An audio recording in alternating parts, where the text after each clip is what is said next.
Hey guys, welcome back for another Beautifully Rebellious podcast episode. I'm just going to say this now because I always forget to say it at any other point in a video. Please, if you haven't yet, go ahead and subscribe to this podcast or to this YouTube podcast channel. However you watch or listen to this episode or this entire podcast, go ahead and hit the subscribe button. Hit the like button also while you're at it on YouTube. That really helps boost my ratings, which helps boost the channel, which just helps in general.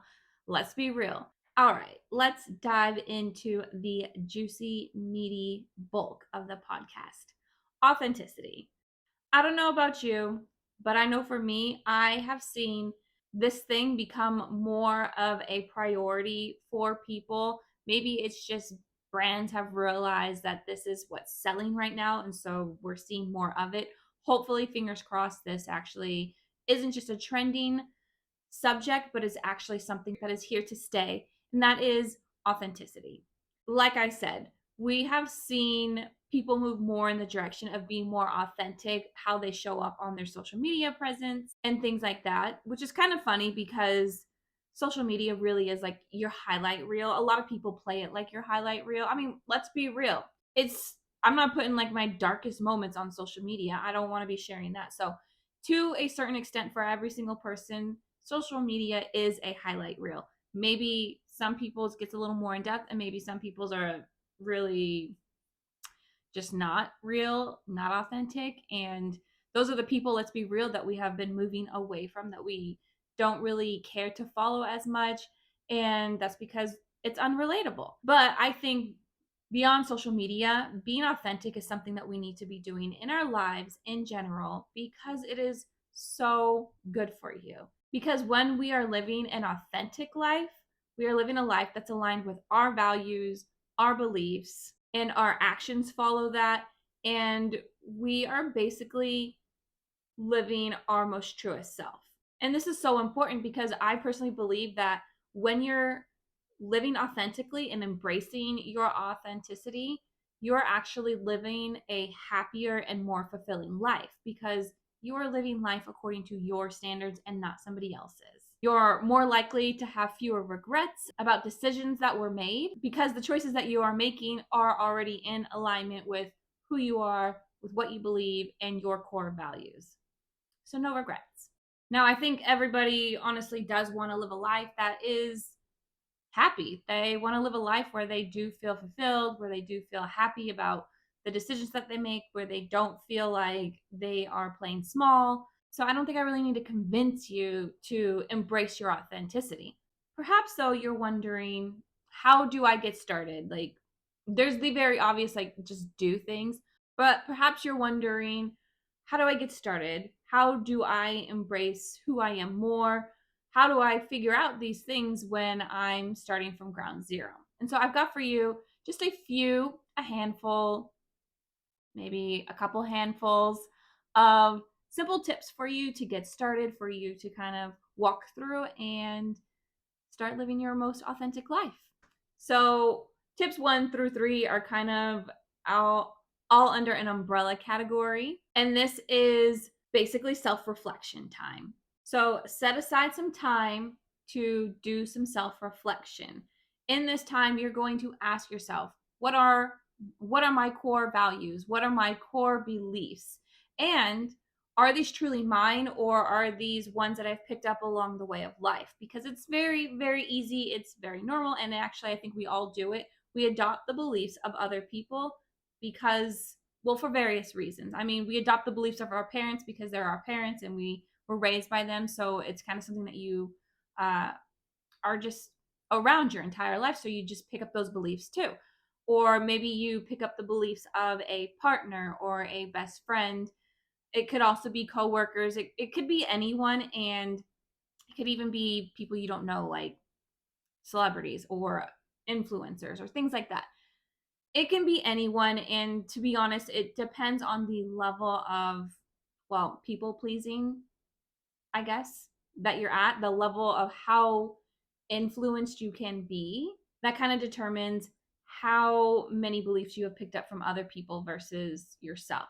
And so there's nothing wrong with picking up other people's beliefs. Well, there's nothing wrong with realizing that you have adopted other people's beliefs, because now you're going to stop, reassess, and ask yourself, are these theirs or are they mine? And even if it's something you've picked up along the way, maybe it's like something your parents have always believed and you're like, me too, me too. If it still aligns with you, like it's really something that you believe, you're not like, I follow that, that's a value of mine, but it doesn't actually sit well with me. If it's something that does sit well with you, then that's fine. That's yours too. So go ahead, sit down, ask yourself that question. While you're at it, ask yourself, what are you passionate about?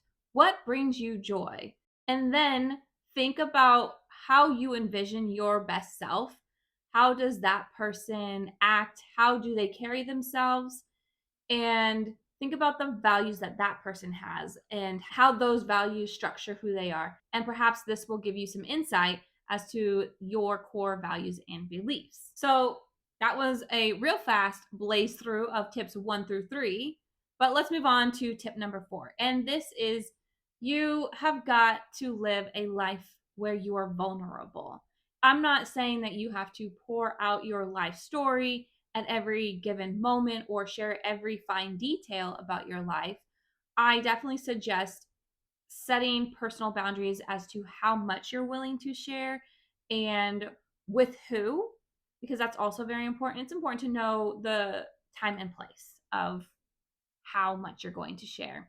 But at the same time, just remember, while you don't have to share everything, don't also live a life of lies. So you don't have to share every detail about your life. You don't have to even go into depth. You can keep it surface level for some of these things and still be vulnerable. Like, let's say you're going through a rough moment in life and one of your friends or like a family member that you're close to and willing to talk to asks you a question like, hey, you seem off and I'm just wondering if you're okay.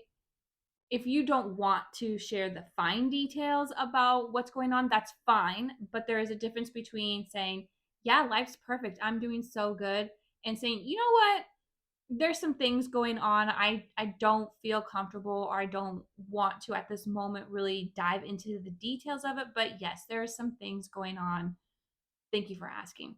Two very different things. One says, I'm not real with you. I'm going to pretend that everything's great and life is fine and dandy. And the other one says, I'm a human being. And people relate to human beings because, oh, newsflash, we're human beings. So being vulnerable is so important because it makes you relatable to people. Nobody in this world has a perfect life. Nobody. No matter how great their highlight reel is looking, their life is not always perfect. They might have some really great and consistent moments in life, but I guarantee you there is always a down moment in every person's life. And being able to be vulnerable, again, you don't have to share all the details, but being able to even say, this is just not a good day for me, I'm going to need a little more time to myself today, that is being real. People relate to that. People then want to be real with you, which helps build a relationship. And I think that being vulnerable and making you relatable also makes you more authentic, because people can see through lies. People can see when you're telling them, yeah, life's great, but your body, like your body language is saying, life sucks right now. Something's definitely wrong with me. I'm pissed off. Things like that, you know? You can read when someone is not in a good mood. And then we all know, you ask someone, you like your coworker is not in a good mood, you're like, hey, what's up? And then they say, oh, nothing, I'm just fine. It creates even more like uncomfortable energy. And we don't like that. So when we're real, when we're authentic, when we are vulnerable, we're more relatable. And also, we're not lying to ourselves. I think oftentimes when you aren't vulnerable and you're pretending that things are fine and dandy all the time, or that things are what they are not, you're also lying to yourself.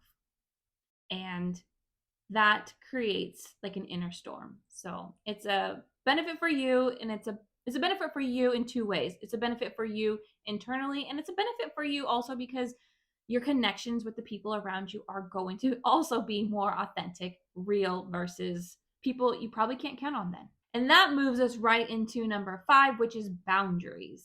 Figure out what your boundaries actually are, and then make sure that you're upholding them. And this isn't just the boundaries that we're used to hearing, like, well, this is a boundary of how you can treat me, of how you can talk to me, blah, blah, blah. This is also healthy boundaries for yourself. So, healthy boundaries do tell people how to interact with you. They do say this is appropriate, this is not, but it also keeps you kind of on a path of what is aligned with you and your core beliefs and values and what is not. And so when you have these boundaries that say, I'm not going to do XYZ because this doesn't align with my values, my core values, then when you uphold that boundary, you are still in alignment with your authentic self. So learn how to say no, learn how to say it and not feel bad. I think that's really key, especially for recovering people pleasers like myself. I would feel so bad saying no to somebody when I know that they want to do something or they want something to go their way, or, just decisions, like, you know what I mean. And I would feel so bad being like, oh no, I'd rather like do this instead, or I want to get this instead. And like you can feel the disappointment, or maybe I don't even know. Sometimes I feel like we make up that they're disappointed. Um, and they're like, no, we're cool. But learn how to say no, and learn how to say no confidently and comfortably, knowing that when you are saying no in these situations, it's because you are making the decision that is aligned with you, your boundaries, and who you are. And I truly do believe if you're compromising your boundaries just to make somebody else happy, then it should automatically be a hard no. And that does also flow right into number 6, which is move authentically. This is kind of basically what I've been talking about, but we're going to emphasize it. Move authentically. Make sure your actions are aligned with who you say you are, even if those actions mean that you're going against societal norms. So what if you're going against the grain? Honestly, for me, I personally love to go against the grain. I love to challenge societal norms. I love challenging people's thinking processes. One of my favorite things about moving authentically is that when you make a decision and it does go against the societal norms or what people were expecting of you, but you know it aligns with you perfectly, there's this sense of pride in knowing that the decisions that you made are what are best for you because you know who you are. And you aren't allowing anyone else to push you in any particular direction, but you're standing firm in your truth. And then the very last one, tip number 7, is go easy on yourself. If you are not used to standing up for yourself or walking according to your own personal values versus others, then it can be hard to assert your values and your wants. And that's just because, well, like I said, recovering people pleasers, it's just been built in us that we want to make other people happy. And so it can be hard at first to say, you know what, that actually isn't something that I want to do and I'm going to decline. But just remember that the more you do it, the better you're going to get at it, because it's kind of like you do it one time and you get that sense, you get that little bit of like confidence boost. Like, I did that. I stood up for my beliefs. I'm being who I want to be. And then it makes it a little bit easier for the next time. And then it keeps like compounding. And pretty soon you're very confident in who you are and you're embracing authenticity like a boss. And so remember, practice, practice, practice. We always have to practice something in order to get better at it. You're never going to be perfect, and that's okay. And then also remember that it's okay if you end up doing something or agreeing to do something that you don't actually really want to do. And then after saying, yeah, I'm cool with that, let's go ahead and do that, you change your mind, you realize, oh, actually, that's not something I want to do. You can say, I've changed my mind. I'm going to go with plan B instead because this is something that I would actually rather do. It's okay. It's okay if you're in the middle of whatever option A was and you're like, I don't want to do this. You can stop and change your mind, because it's very important for you to take control and empower yourself. And that even means in the midst of a moment, empower yourself and say, actually, I've changed my mind. And if the parties involved in whatever you're doing don't respect your decision to say, I've changed my mind, I don't want to do this, or I'd rather do this thing instead, then that's a big red flag that those people should not be in your life anyways, because they don't actually respect you as a person. They're more concerned about themselves. And so those are my 7 tips to help you live a more unfiltered life and truly embrace your authenticity. Like I said, when you're living an authentic life, you're living a happier and more fulfilling life. And that is my hope for you, is that you are living your very best life. So until next week, guys, thank you so much for being here. Don't forget, I remembered to say, don't forget to hit the like button, the subscribe button, all the buttons on whatever platform you're watching or listening to this on. Share it with your friends.